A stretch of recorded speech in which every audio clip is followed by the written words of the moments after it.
ब्रह्मा तेरी कुर्बानी, सबसे ऊंचा तेरा त्याग, तेरे कदमों के निशान दिखलाए बेहद का वैराग।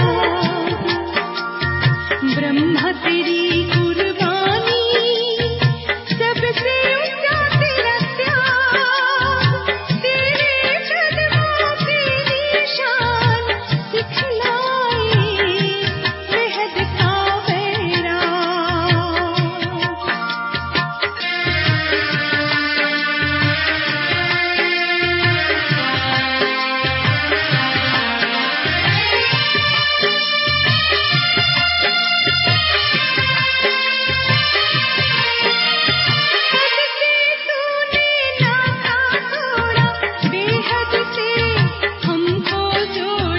हद से तूने नाता तोड़ा, बेहद से हमको जोड़ा, बोल गिरा है तूने वतन की, सबको फरिश्ता बनाकर छोड़ा। ब्रह्मा तेरी कुर्बानी, सबसे ऊंचा तेरा त्याग, तेरे कदमों के निशान दिखलाए बेहद का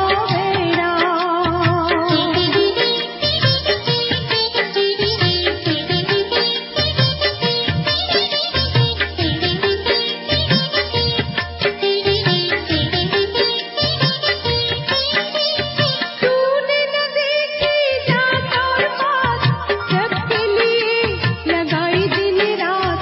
तूने न देखी जात और पात, सबके लिए लगाई दिन रात। देश धर्म कुल जिसने न देखा, तुझ में पाया पिता और माँ।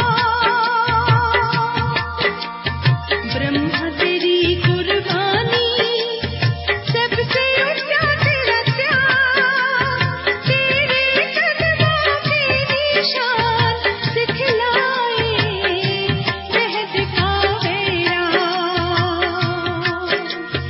ब्रह्मा तेरी कुर्बानी, सबसे ऊंचा तेरा त्याग, तेरे कदमों के निशान दिखलाए बेहद का वैराग।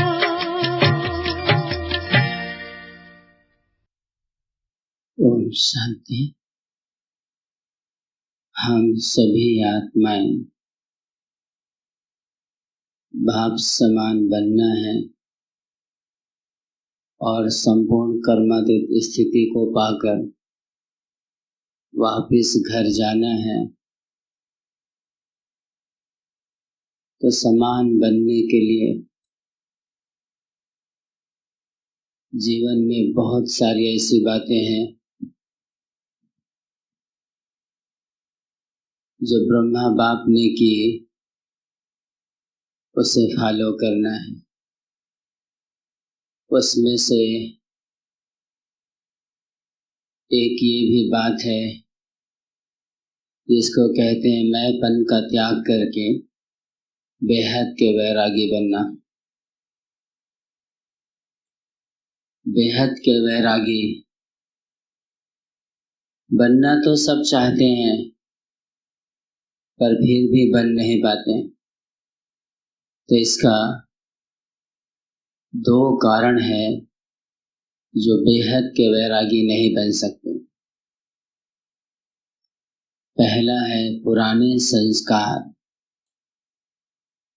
और दूसरा है पुराने संसार। पुराने संसार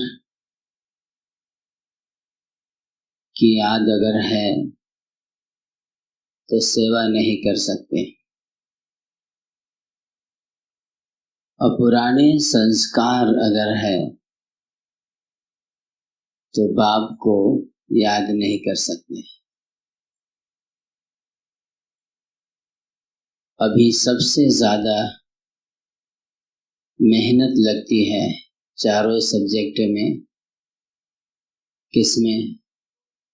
याद में मेहनत लगती है। मीठे बाबा मुरली में भी कहते हैं तो सिर्फ याद की बात कहते हैं। कभी बाबा ने पढ़ाई में मेहनत लगती शब्द यूज नहीं का। याद ही आधार है, याद में ही मेहनत है, याद से ही विकर्म विनाश होगी। तो इसका दो कारण जो है,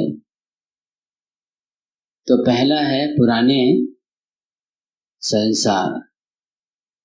पुराने संसार जब खत्म कर देंगे, पुराने संसार जब खत्म हो जाएगा तो पुराने संस्कार स्वतः ही खत्म हो जाएंगे, क्योंकि पुराने संस्कार हमारे बने हैं पुराने संसार में।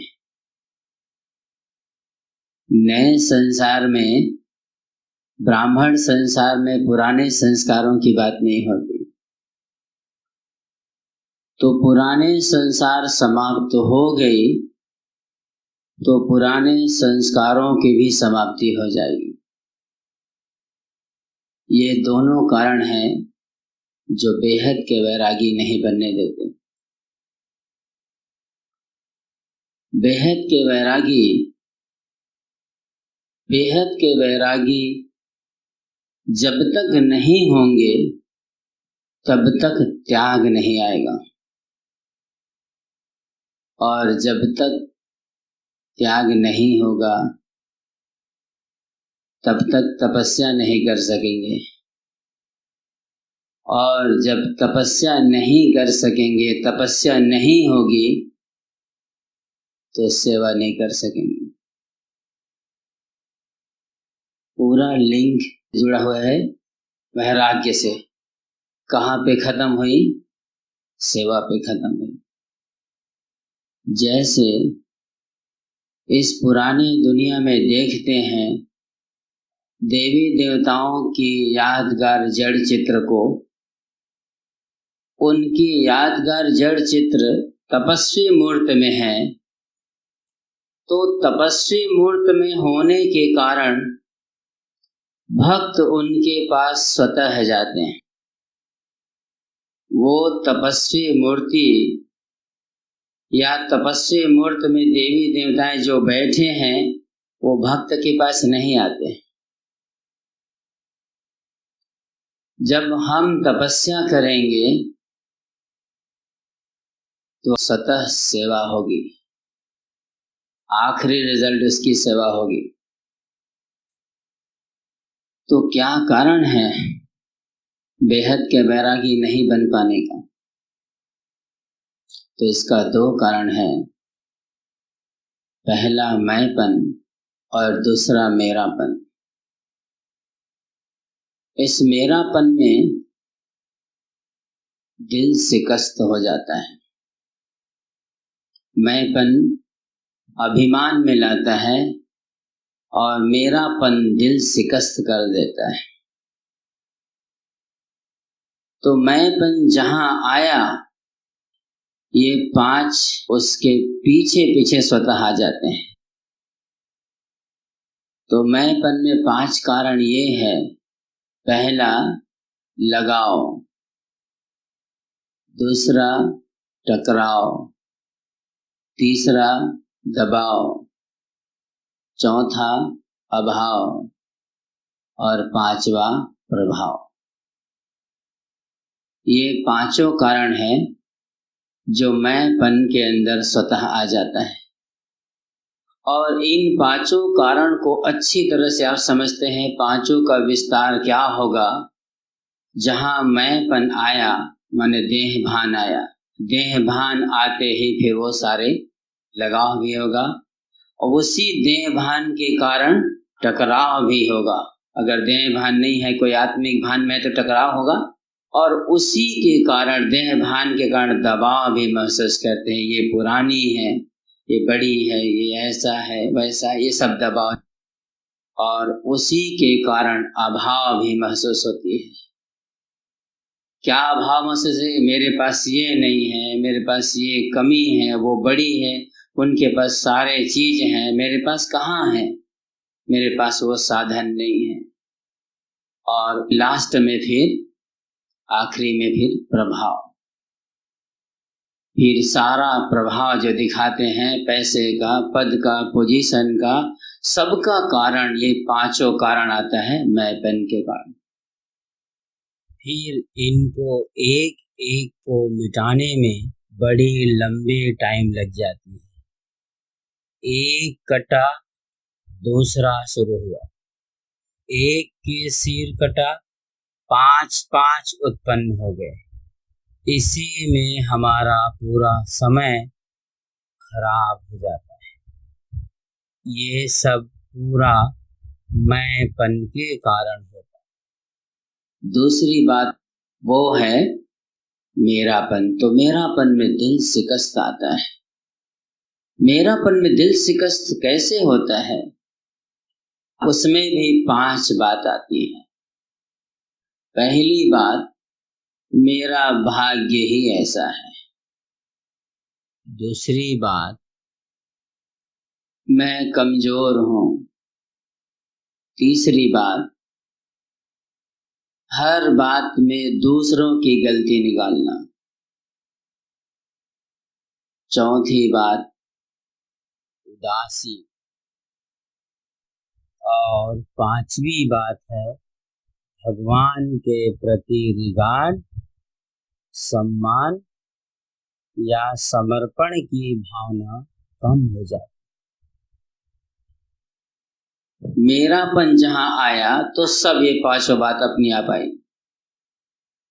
तो ये 2 कारण है इसका, जिसके कारण हमारी वृत्ति बेहद की नहीं हो पाती, हम बेहद के वैरागी नहीं बन पाते। आप सभी जानते हैं कि जितनी सब बातें शास्त्रों में हैं वो सब कहाँ की यादें हैं? संगम युग की यादें। सारी यादें संगम युग की हैं।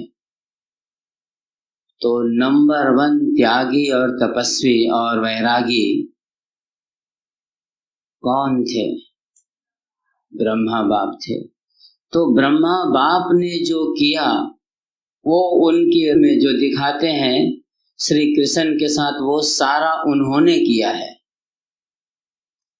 बाबा मुरली में ये भी कहते हैं कि तुम राज ऋषि हो। एक मुरली में कहा है बाबा ने, मुरली की डेट है 26/6/99 की मुरली। विदेही अवस्था का आधार है बेहद के वैरागी। तो ब्रह्मा बाप राज ऋषि की तरह कैसे रहते थे, इसका जो शास्त्रों में गायन है उसका एक सुंदर उदाहरण है। एक बार की बात है, दुर्वासा ऋषि श्री कृष्णपुरी आ रहे थे। तो श्री कृष्णपुरी पहुंचने के पहले एक नदी पड़ता है। नदी पड़ने के कारण दुर्वासा ऋषि अपने पूरे शिष्यों के साथ वहीं रुक जाते हैं।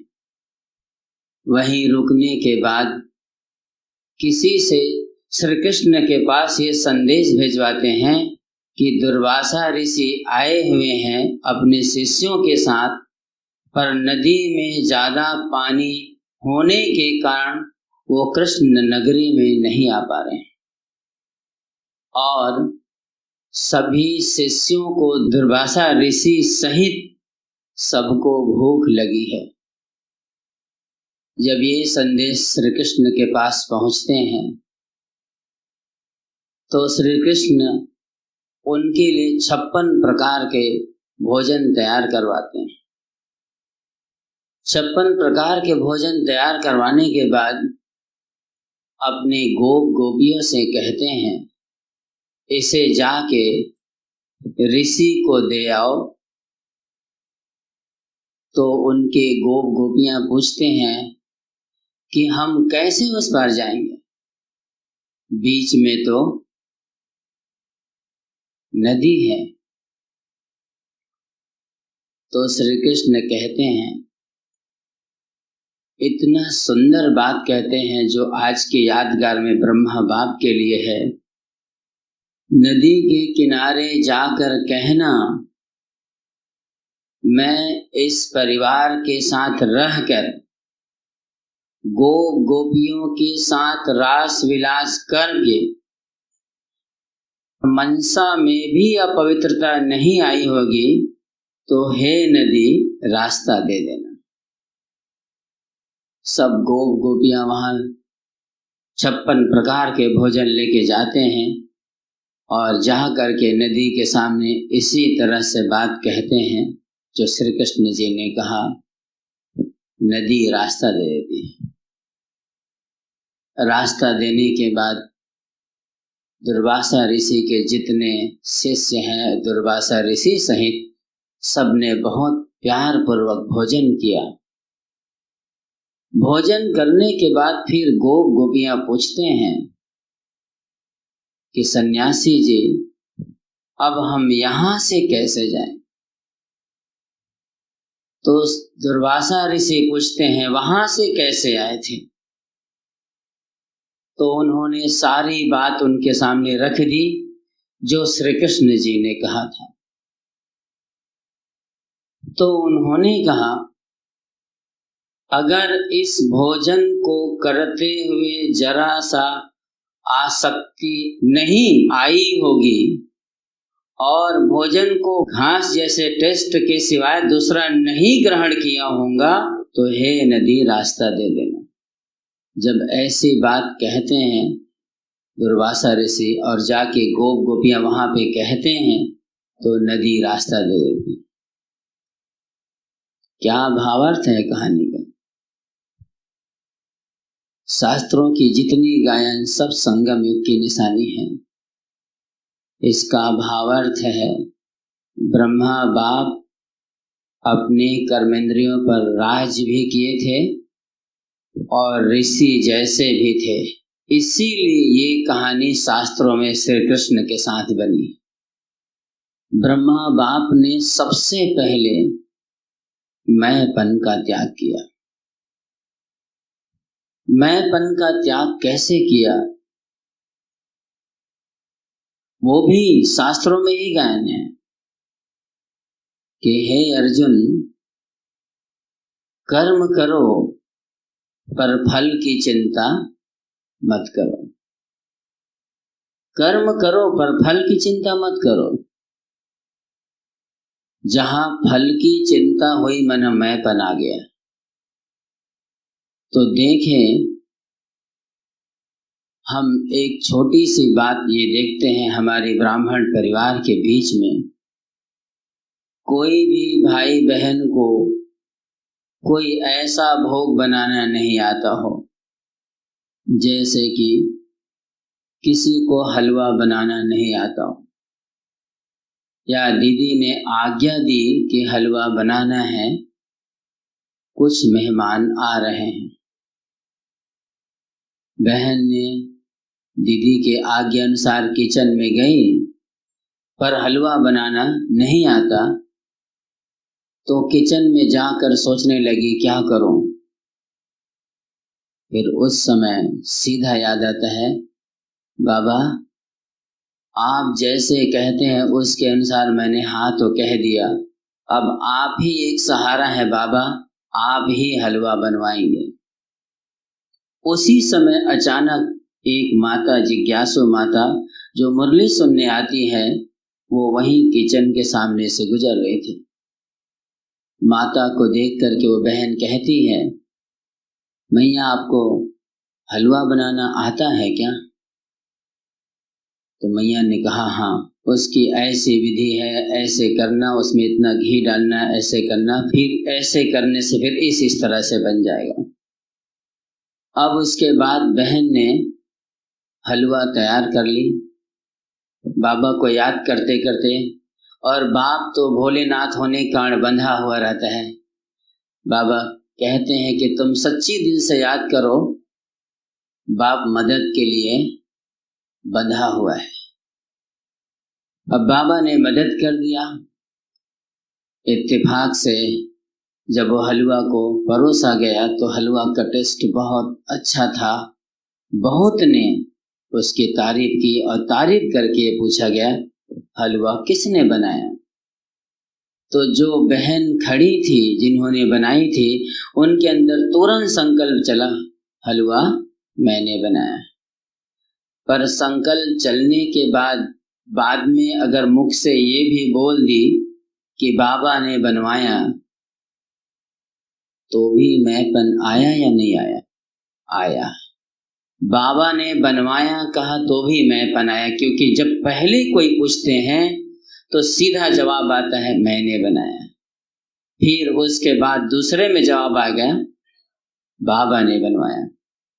अब जो माता सलाह दी थी, अगर ये बात सुन लेती कि हलवा किसने बनाया, तो माता भी कहती बताओ, पूरी विधि और विधान तो मैंने बताया था, और बहन मैंपन के भान में अपने आप को बता रही है। तो जिस समय मैंपन नहीं कह के बाबा ने करवाया, पहली संकल्प आया, तो जो माता जिन्होंने आपकी मदद की थी, उनको भी ऐसा भाव नहीं चलेगा कि मैंने भी मदद की थी। पूरी बनाने वाले को भाव नहीं आया तो बताने वाले को भाव कहाँ से आएगा?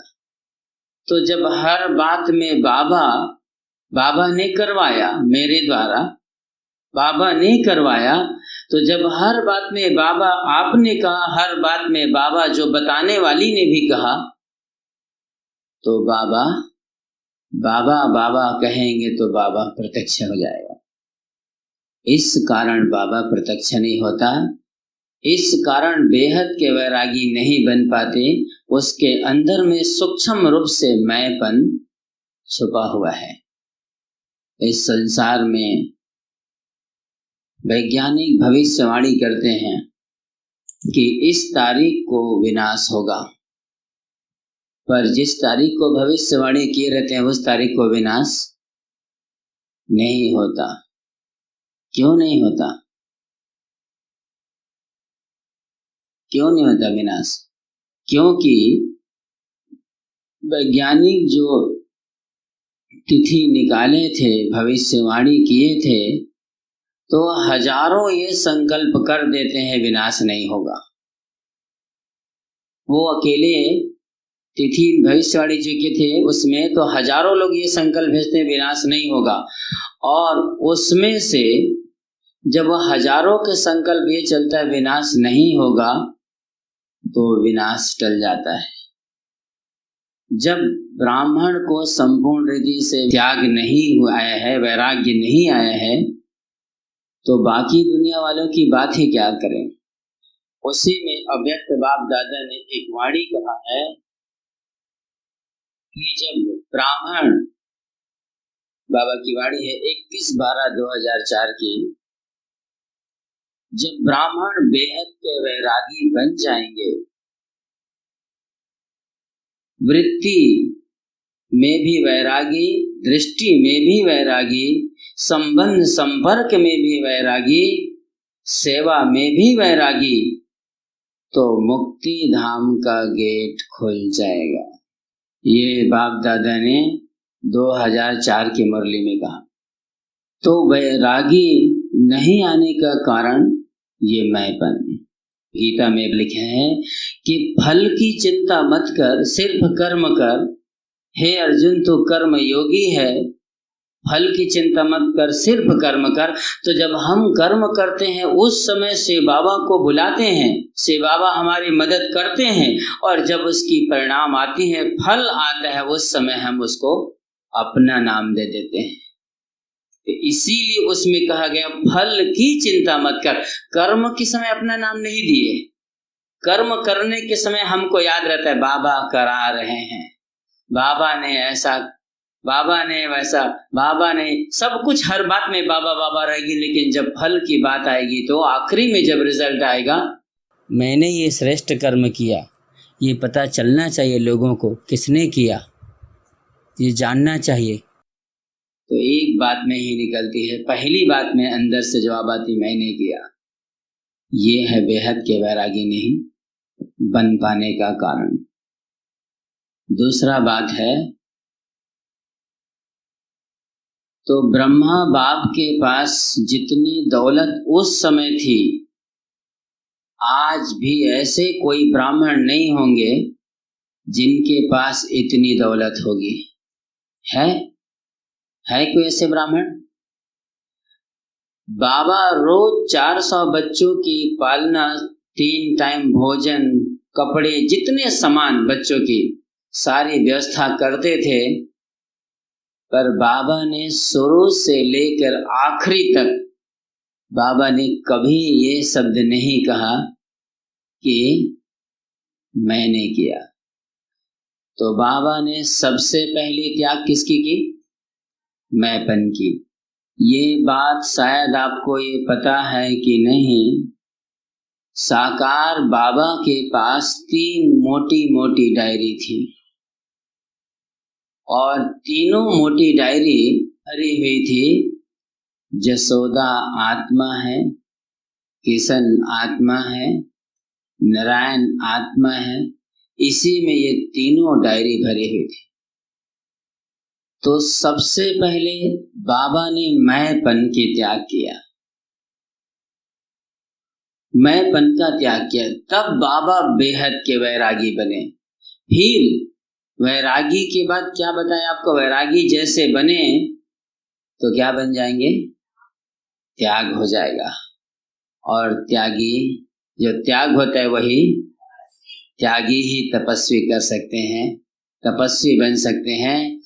और तपस्या स्वतः सेवा कराती है। फिर दूसरा क्या है? मेरापन। मेरापन आने से मेरा कहते ही सारे पूरे संसार आ गया। कौन से संसार? पुराने संसार। मेरा कहते ही पुराने संसार, पुराने संसार में पुराने सगे संबंधी, पुराने पदार्थ, पुराने देह के संबंधी, जितने पुराने रिश्ते नाते सब आ गए। और जहाँ पुराने आए, पुराने सगे संबंधी रिश्ते नाते आए, तो आपको हद में ही ले आएंगे, वो बेहद में नहीं आने देंगे। क्योंकि वो दृष्टि, पुराने आए माने दृष्टि तुरंत हद की हो जाएगी। जैसे ही कोई पूछे कि किसके बच्चे हो, कौन है आपके माता पिता, और जहां वो हद की बात याद आई तो सीधा आप मेरापन आ गया और पुराना संसार याद आ जाएगा। और पुराना संसार जब तक है तब तक बेहद के वैरागी नहीं बन सकते। साकार बाबा को 14 साल तक पालना करने के बाद भी दादियाँ बताती हैं कि बाबा ने हमारी ऐसी पालना की है कि लक्ष्मी नारायण भी अपने बच्चों को ऐसे पालना नहीं दे सकेंगे। बाबा दूध के साथ बादाम, घी, बच्चों का पैर दबाते थे, मालिश करते थे, फिर भी बाबा को कभी भान ये नहीं आया कि ये मेरा धन से सब कुछ हुआ है। इतने बेहद के वैरागी थे बाबा, तब जाके इतना बड़ा बेहद का परिवार बना है जो 80 साल तक के ये नींव जो मजबूत है, 80 साल तक के ये चल रहा है, ये टिका हुआ है। अब उसके बाद ये दोनों कारण हैं जो हमको अशरीरी बनने नहीं देते। उसके लिए भी बाबा ने मुरली में कहा, 6-6-97 की मुरली है। अव्यक्त बाप दादा ने कहा है, हदों को समाप्त कर सर्वंश त्यागी बनो, माना बेहद का वैरागी। और बेहद का वैरागी हद में नहीं रहते। मैं यहाँ की हूँ, मैं वहाँ की हूँ, ऐसे नहीं। सब मेरे हैं और मैं सबकी हूँ। सब मेरे हैं और मैं सबकी हूँ, ये बेहद की बात है। तो उसमें पुराने संस्कार योगी बनने नहीं देता। जब नियम नहीं था तो साकार बाबा जब त्यागी और तपस्वी वैरागी थे, इसलिए बाबा को अशरीरी होने में सेकंड भी देरी नहीं लगती थे। इसका कारण यही था, जब ये नियम नहीं था कि 2 बजे उठने का, पर बाबा त्यागी और तपस्वी राज ऋषि होने के कारण, ऋषि जैसे बाबा का खान पान कि बाबा अपने स्वस्थ रहने की कला के हिसाब से केवल जो उनके शरीर को चाहिए वही खाते थे, वो भी बहुत चाव से। जो दुर्वासा ऋषि ने किया वो भी बाबा का ही यादगार। और जो श्री कृष्ण घर परिवार गोप गोपियों रास करने के साथ जो किए वो भी बाबा का ही यादगार। तो जब 2 बजे उठने का नियम नहीं था और जब बाबा उड़ते थे तो एक बार क्या हुआ, 2 बजे तपस्या में बाबा बैठे थे। 2 घंटे बाद दादियां बाबा के पास 4 बजे गुड मॉर्निंग करने आ गई। तो बाबा ने गुड मॉर्निंग कहा। सभी दादियां गुड मॉर्निंग कहने के बाद फिर बाबा मुरली चला दिए कि बच्चे बाप को गुड मॉर्निंग करते हैं। तो जब बाप को गुड मॉर्निंग करते हैं, बच्चे वाचा में आ करके गुड मॉर्निंग करते हैं, तो बाप को रिस्पॉन्ड देने के लिए परम धाम से आना पड़ता है। और फिर आने के बाद बाप को जाने में मेहनत करनी पड़ती है। बच्चों को ये बताया गया है कि अमृत वेले में कोई भी बात नहीं करनी है, फिर भी बच्चे बात नहीं मानते। इतना महत्व है उस समय का कि वाचा से बोलना ही नहीं है। तो जो बच्चा अमृत वेला बात नहीं करता उसका 4 घंटा व्यर्थ संकल्प ज्यादा नहीं चलता। 4 घंटा। तो अगर वो बच्चा 4 बजे से 5 के बीच बात नहीं कर रहा है तो 4 घंटा उसका समर्थ संकल्प चलेगा, व्यर्थ नहीं चलेगा, समर्थ चलेगा। बाकी समय भले दुनिया के तमो प्रधान वायुमंडल में इसको व्यर्थ चल जाएगा, पर उस समय नहीं चलेगा, क्योंकि ये भगवान की आज्ञा है। अशरीरी अवस्था में, विदेही अवस्था में, बीज रूप स्टेज में टिक के मुझे याद करो। आज भी बाप दादा ने फरमान किए हैं, बीज रूप स्थिति में टिक कर याद करना है। बीज रूप माना परम धाम, आवाज की दुनिया से परे है। बात करना माना परम धाम की स्टेज में आप नहीं है, बीज रूप स्टेज में नहीं है।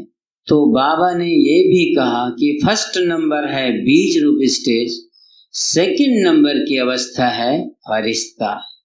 फरिश्तेपन की अवस्था में भी बात नहीं की जाती, उसमें भी इशारों की बात करती।